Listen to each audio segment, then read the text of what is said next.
Sa atong unang pagbasa, dunay propeta sa Ginoo nga ginganlag Hunas or Jonas nga gisugo sa Ginoo nga mosangyaw sa mga daotang tao sa Ninive. Aning Ninive sa una mao kuno ni ang kinadak-ang syudad nga daghan jud kaayong tao, kay tulo ka adlaw gud ang pagbaktas sa tunga lang og imong lakawon, tulo ka adlaw nga baktas purtig yung dakuha. Tingali ang iyang gidakon murag gikan dinhi ug maglakaw ta, lakaw lang yung tinarong, murag abot siguro ta sa tulo ka adlaw ng lakaw ba, asa ka moabot, das pahuway abot siguro saman karkar sobra pa. Kung ato yung lakawon lang yun ba, suway ninyo lakaw, sila si Kuan Father Scipio, sila si Kapitan Joel, Mayor Panasonas Joel, naglakaw sila gikan dito Badyan, padong din hinapo kaadlaw pahuway lagi.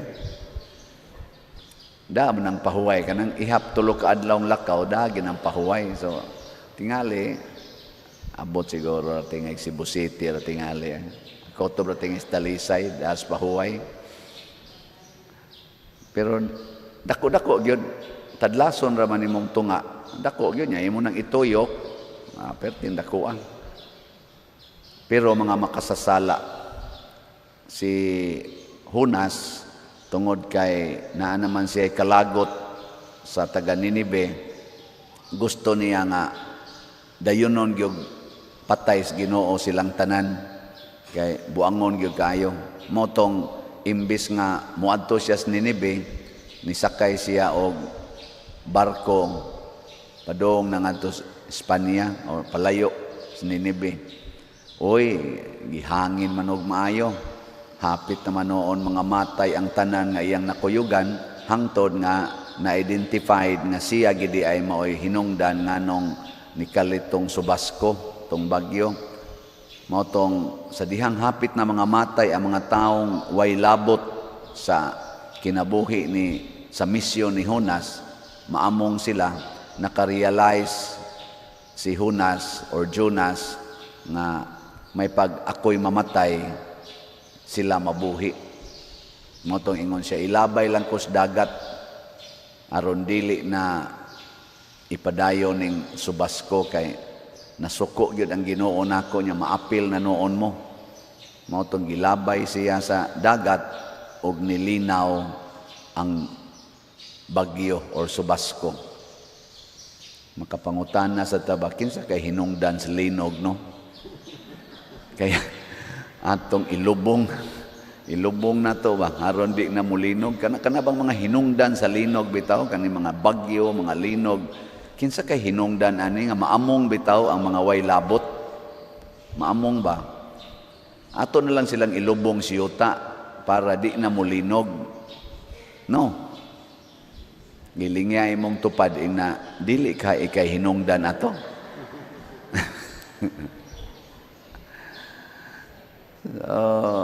Kining sala doon na gini siya dakong kadaot nga mahatag sa katilingban niya, maapil yung way labot sama anang sala sa korupsyon.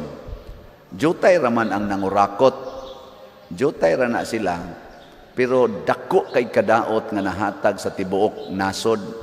Tiaw mo na'y nawagtang trillions of pesos aning latest nga mga few years lang, trillions ang nawa. Pero ang nagpahimos ani jutay ra. Naatay mga 115 millions Filipinos ang nakapahimos aning ni ang corruption na trillions, wa gani kaabot tingali og 1,000 katao kanang nagkunayib diha ba. Pero naa sila sa authority. Sama ni Hunas, naa siya authority, isi propeta. Nya naamong na hinuon ang uban. Muna kinahanglan gina silang ilubong or ilabay sa dagat. Matod pan Kristo, kung ikaw gani hinungdan nga madaot ning mga inosenteng tao, may paghikta na lang kag galingang bato ug itambog kas dagat aron di na jud ka mobalik og tunga. Si Jonas gilabay tungod kay si Jonas nagampo man o nakaamgo man siya nga mugusto sa siyang muluwas ba sa mga taong inosente, naluoy sad ang Ginoo niya, wa siya gipatay, gitukob lang siya sa isda o wa siya mamatay dito sa tiyan sa isda tulo ka adlaw. Naghimog milagro ang Ginoo og gisugo sa Ginoo ang isda nga iluwa si Jonas didto sa baybayon sa Ninibe. So ang gisakyan ni Jonas padong sa Ninibe dili na barko, isda na. Ang kayo kana wa nay plite. Wa nay plite. Anindot kayo. Nya safety pa kay nga naman na siya stiyan god. Pag abot ito giluwa dayon siya sa isda. Ang akong nalingawan kay ingon diri pagsultis unang pagbasa, og gisugo sa Ginoo ang isda pagtukob ni Jonas og pagluwa niya didto sa baybayon og mituman niini ang isda. Kinsa may mas buotan, si Jonas o ang isda? May pagmahimo na lang mong isda. Kita ba mas may pagmahimo na lang tang isda kay mutuman pa. Kay kamo bisag unsa na to ingon palit mog slat. Asus gahiag yun. May patingaling isda o ato sugoon palit patingali dayon no. Buotan. Ana man gina ang tao musupak Dios Ginoo tungod kay gigasahan man gud taog free will. Ang isda wa may free will, ang mga hayop wa may free will. Kita ra ginaa ana kanang itawag natog freedom.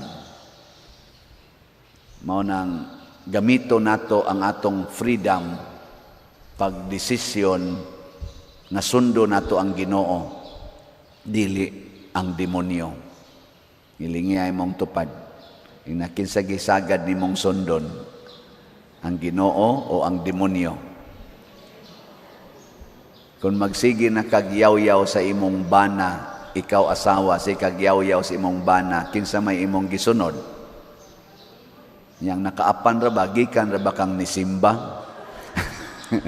Unya gayaw-yaw na ka didto, pastil lang, di malasa na. Muna, freedom. Yes, natay freedom. Ang atos ang authority, gibutang na sila sa Ginoo diha, pinaagi sa gahom sa eleksyon, ang uban ana tinikas, ang uban tinarong.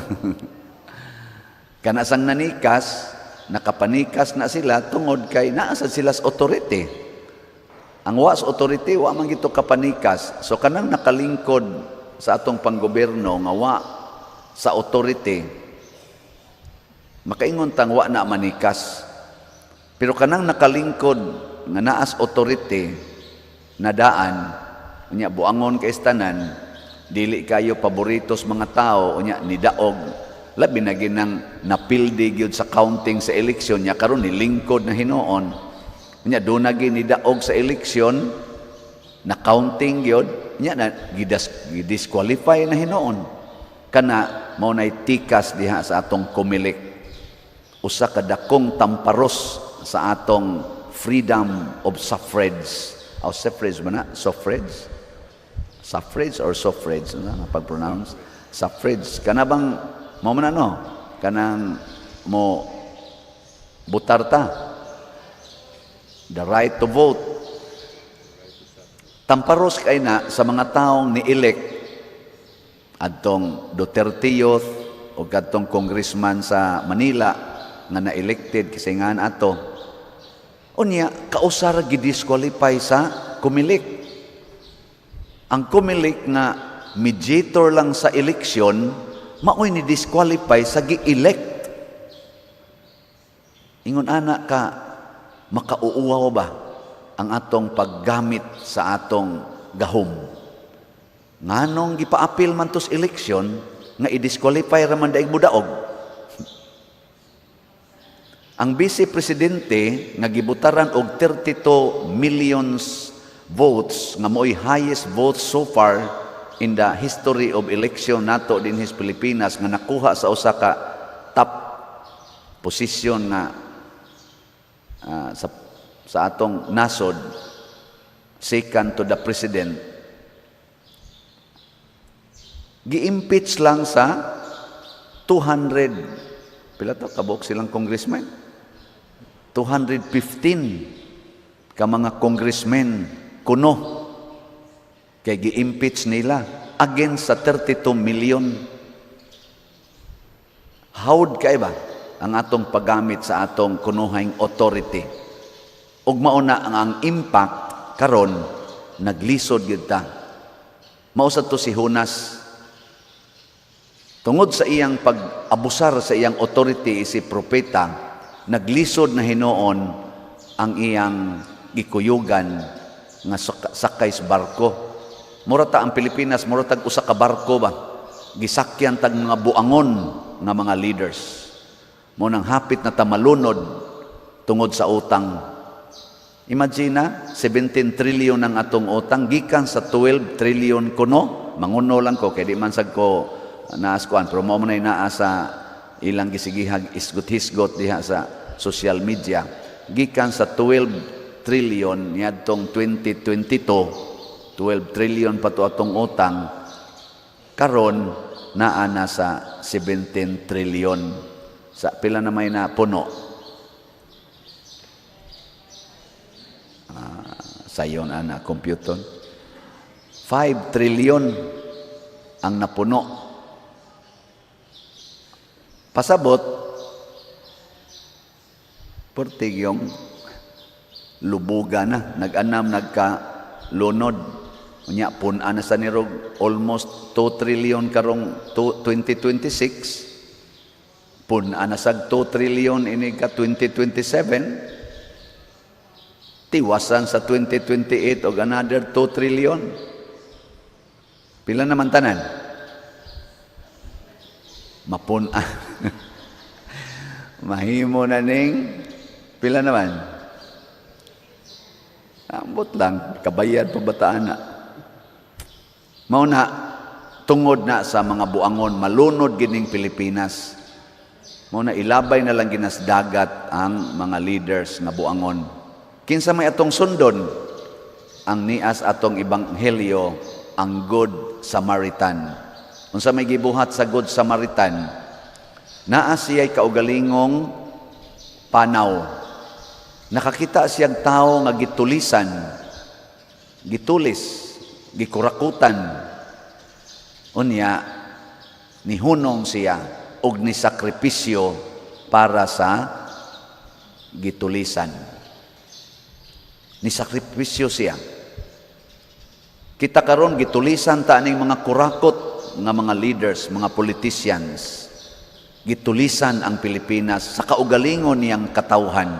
Gipamalit og eroplano, gipamalit og mga SUVs, patukod og mga mansions, gipangda ang kwarta ngadto sa gawas nasod, hastang ato mga gold gipamaligya, ang atong budget sa PhilHealth gipangkuha. Purting tulis karong nahitabo sa Pilipinas. Nanginahanglan ta og Good Samaritan. Kana bang andam mo sakripisyo para maluwas ang dako kayong samad sa Pilipinas karon nga hapit na ta mahubsi sa dugo sa atong economic bloodstream. Ang atong finances sa Pilipinas hapit na mahurot tungod aning gabaha ng dugo kay gitulis ta sa mga tulisan. Mao bitaw nga nalipay kong gatan-aw nga pagkaigo sa linog sa Northern Cebu, na traffic ang atong agianan dinhi sa kadaghan sa mga tao nga mingdala og hinabang atong Sabado, gahapon, porting trafika. Naku, ingon ani palang unta ang tanan nga mga leaders. Pero maulagisan, maghuwat manggutag na ay linog. Maghuwat pa man tag naay Yolanda o na sa ta magpanon ngadto. Mao na lang ginay atong style. Dili ta mulihok samtang wala pa ang linog. Daghan na kaing galisod nga katawhan karon bisag dinis Compostela na ay mga balay dinhi nga wa pa gani linoga, guba na. Diha sa San Vicente sa una nanghimo tag balay dito, ang nang-apply na tog balay di ko katuo nga maunay balay ilang gipuy-an. Out of mga 300 applicants, mga 151 ra ka balay ang atong natukuran sa simple nga balay nga mo cost og mga 40 to 50,000 labor and materials katong akong gipakita ninyo na 10-12 ang floor area. Kuan ra gyud taon 151 ray atong natubag niadtong duha ka tuig 2023 ug 2024. Pero perting daghana diha sa San Vicente pa lang nga 5 ra to ka barangay. Perting daghana nga ang mga balay guba na, way linog, guba na. Kaning Compostela, wa pa ko kasuroy kayo, pero karon manuroy mamiro nga tos kapilya, daghan na sa kog napasiplatan nga mga balay. Kuan ko ni, 17 guni ka barangay niya, 16 ang nabilong sa ato ka barangay. Pila ka kabuok diha ang balay nga wa pa gani maglinog, wa pa gani magbagyo, guba na. Magpayong na sila kung mag-uwan, kay buslot kay silag atop. Lapos-lapos ilang bongbong, tarpulin ra og karton ang ilang ibutang. Pero nganong wa may nagpanon aron pagtabang kay maghuwat patag linog, maghuwat patag bagyo, maghuwat patag landslide. Ana, ngilingi ay mong tupad. Ang di mo lingi, linogon. Lingi ba imong tupad ing na di nako maghuwat og linog. Sige, sabat nako ing na di nako maghuwat og linog. Palit nako og slat karon. Ana, ing na di nako maghuwat og linog, palit nako og slat. Magpanon unta mo palit og slat ba? No? Ngano man kay kining atong slat-slat dinhi ato man gining igasto para sa atong mga panginahanglan. Ang atong grace, tag 100 pesos, itiwas tanigbayad sa atong project dito sa San Vicente, nga upa na to mabayre. Tag 100 pesos ni, na ani 70 slot challenge, tag 7,000. Pila na may atong na halin ani, di abato dire. Wa man sa dibutang, sige na lang. Wa na lang to siya labot sa atong kinabuhi.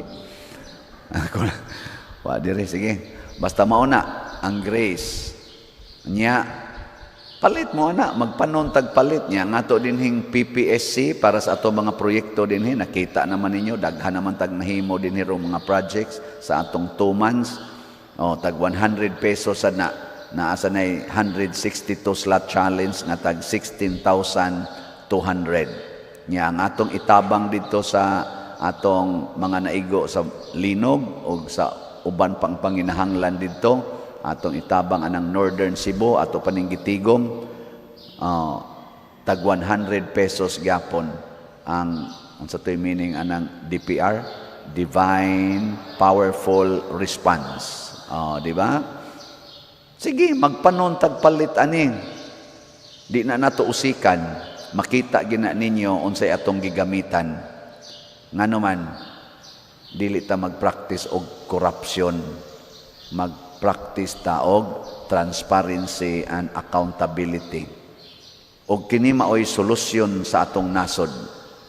Nagkinahanglan ta og good Samaritan, andam mo gasto, andam mo serbisyo, andam mo antos para maayo ang samad sa tao nga gitulisan. Usbonako, ang atong nasod gitulisan, gisamad-samaran, og hapit na malunod tungod aning dako kay natong korupsyon dinhi sa Pilipinas. Atong iampo sa mahal nga Birhen Maria, nga atong Birhen sa Pilar, nga naauntay mga good Samaritans nga mutabang aning atong nasod ug muayo sa bati kaayo karon nga sitwasyon. Moabot ra gid na basta kitang tanan nga nagampo karon moampo sa Ginoo. Ang diha sa barko nagampo sila sa Ginoo. Ginoo tudloi taon mi kinsa may hinungdan aning maong subas ko ug nakit-an gid nila. Paglabay sa nila ni Jonas, ningon sad sila, Ginoo, ayaw taon mig pakasad-a kay nagtuman ramis imong kabubuton. Ang pagtuman sa kabubuton sa Ginoo mao ra say solusyon aning atong kahimtang nga lisod na kaayo dinhi sa Pilipinas.